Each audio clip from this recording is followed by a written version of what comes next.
The Adventures of Pinocchio, Chapter 25. Pinocchio promises the fairy to be good and to study, as he is growing tired of being a marionette and wishes to become a real boy. If Pinocchio cried much longer, the little woman thought he would melt away, so she finally admitted that she was the little fairy with azure hair. "You rascal of a marionette! How did you know it was I?" she asked, laughing. "My love for you told me who you were. Do you remember? You left me when I was a little girl, and now you find me a grown woman. I am so old, I could almost be your mother." "I am very glad of that, for then I can call you mother instead of sister. For a long time I have wanted a mother, just like other boys. But how did you grow so quickly?" "That's a secret." "Tell it to me. I also want to grow a little. Look at me. I have never grown higher than a penny's worth of cheese." "But you can't grow," answered the fairy. "Why not?" "Because marionettes never grow. They are born marionettes, they live marionettes, and they die marionettes." "Oh, I am tired of always being a marionette," cried Pinocchio disgustedly. "It's about time for me to grow into a man, as everyone else does." "And you will if you deserve it." "Really? What can I do to deserve it?" "It's a very simple matter. Try to act like a well-behaved child." "Don't you think I do?" "Far from it. Good boys are obedient, and you, on the contrary." "And I never obey."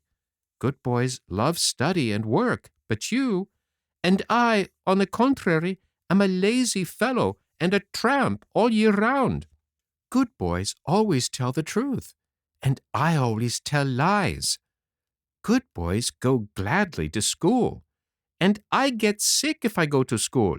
From now on, I'll be different." "Do you promise?" "I promise. I want to become a good boy and be a comfort to my father." "Where is my poor father now?" "I do not know." "Will I ever be lucky enough to find him and embrace him once more?" "I think so. Indeed, I am sure of it." At this answer, Pinocchio's happiness was very great.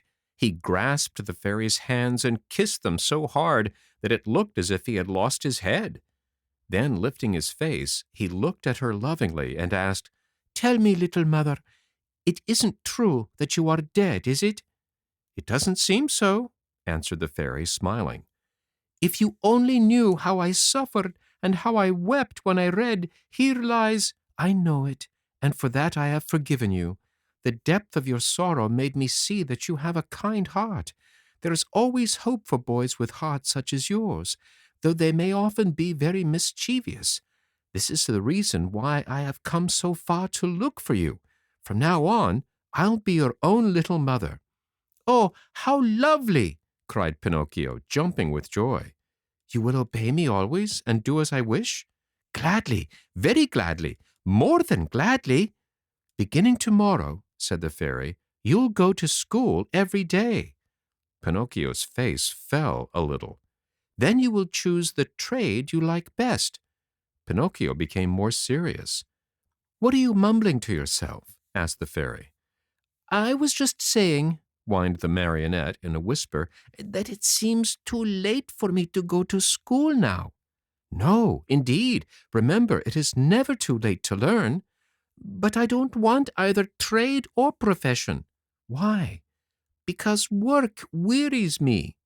"My dear boy," said the fairy, "people who speak as you do usually end their days either in a prison or in a hospital. A man, remember, whether rich or poor, should do something in this world. No one can find happiness without work. Woe betide the lazy fellow! Laziness is a serious illness, and one must cure it immediately. Yes, even from early childhood. If not, it will kill you in the end." These words touched Pinocchio's heart. He lifted his eyes to his fairy and said seriously, "I'll work, I'll study, I'll do all you tell me. After all, the life of a marionette has grown very tiresome to me, and I want to become a boy, no matter how hard it is. You promise that, do you not? Yes, I promise. And now it's up to you.